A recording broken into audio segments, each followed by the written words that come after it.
The neon sign flickered erratically, casting an eerie glow over the desolate stretch of highway. "Vacancy," it buzzed, the word blinking on and off in the otherwise lifeless night. Rachel pulled into the parking lot, her car's engine sputtering to a halt. She sighed in exhaustion, her hands gripping the steering wheel for a moment before she stepped out into the chilly night air. The Sandpiper Motel looked as if it had been forgotten by time, a relic of an era long past. The paint on the walls was peeling, and the wooden steps creaked under the weight of the few guests who still dared to stay. Rachel approached the front office, where an elderly man sat behind the counter, his face shadowed under a dim lamp. "One room, please," Rachel said, her voice betraying her weariness. The man glanced up, his milky eyes narrowing as he studied her. "Only room left is 17, he said, sliding an old-fashioned key across the counter. "You sure you want to stay here?" Rachel forced a smile, too tired to care about the unease that crept into her chest. "It's fine," she replied, grabbing the key and heading back to her car to retrieve her bags. Room 17 was at the far end of the row, tucked away in the darkest corner of the lot. The door groaned as she pushed it open, revealing a small, dimly lit room. The wallpaper was yellowed with age, curling at the edges, and the bedspread was a faded floral pattern that had seen better days. A musty odor lingered in the air, but Rachel was too exhausted to dwell on it. She set her bags down, locked the door behind her, and collapsed onto the bed. She stared at the ceiling, listening to the silence. It was so quiet that it felt oppressive, pressing down on her with an almost physical weight.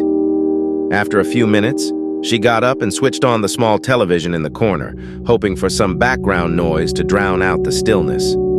Static crackled on the screen, and she flipped through the channels, finding nothing but white noise. Frustrated, she turned the TV off and returned to bed, pulling the thin blanket over herself. Sleep came fitfully, with strange, fragmented dreams that twisted through her mind. In one, she was wandering through an endless hallway, the walls narrowing around her as she tried to find an exit.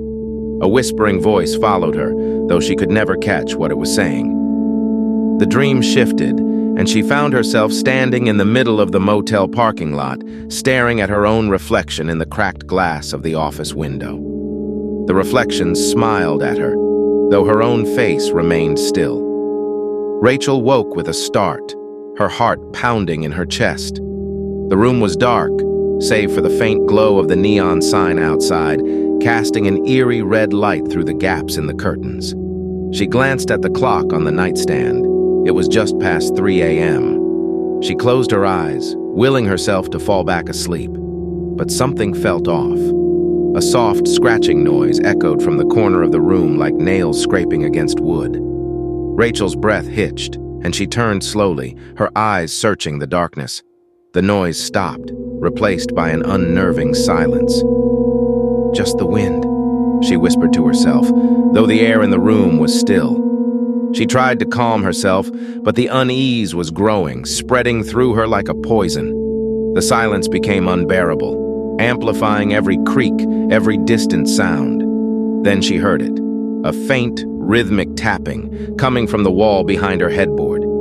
It was soft, almost like a knock, but steady, insistent. Rachel sat up, her body tense. The tapping continued, and she realized with a jolt of fear that it was moving, tracing a path along the wall toward the door. She held her breath, listening as the sound grew closer, until it was right beside the door.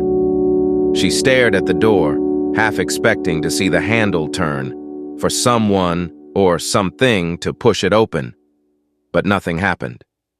The tapping stopped, and the silence returned, thick and oppressive. She was about to convince herself it was all in her head when she heard a faint whisper, barely audible, coming from the other side of the door. "Rachel." Her blood ran cold. She hadn't told anyone her name when she checked in. The whisper came again, clearer this time. "Rachel, come out." The voice was low, almost melodic, but there was something wrong about it, something inhuman. She felt rooted to the spot, every muscle in her body locked in place. The door rattled slightly as if something was pressing against it from the other side. "Come out, Rachel!" She wanted to scream, but no sound came out. She stumbled out of bed, backing away from the door, her eyes wide with terror. The voice was growing more insistent, more desperate. "Let me in, Rachel!" Rachel shook her head, backing into the bathroom and slamming the door shut. She locked it and sat on the cold tile floor, her heart racing. The whispering continued now, right outside the bathroom door, the words becoming more frantic, more distorted. She covered her ears, trying to block out the sound, but it was inside her head now, burrowing deep into her mind. She squeezed her eyes shut, rocking back and forth as the voice grew louder, more furious. "Let me in! Let me in!" Suddenly, the whispering stopped. The silence that followed was deafening, and for a moment, Rachel dared to hope it was over. But then the bathroom door shook violently, as if something was throwing itself against it, trying to break it down. She screamed, pressing her back against the door, feeling the cold wood vibrate with each impact. "Let me in!" Rachel sobbed, feeling the door buckle under the force.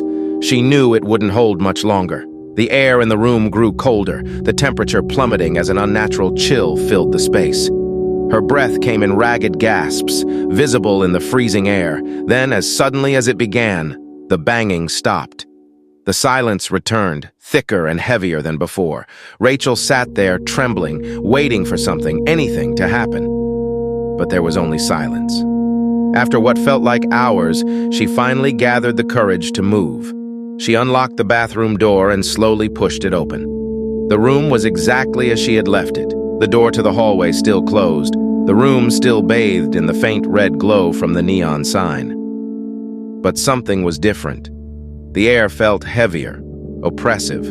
The shadows seemed to move in the corners of her vision, shifting and writhing as if alive. She took a tentative step forward, her eyes darting around the room. Everything was still, but the sense of wrongness was overwhelming.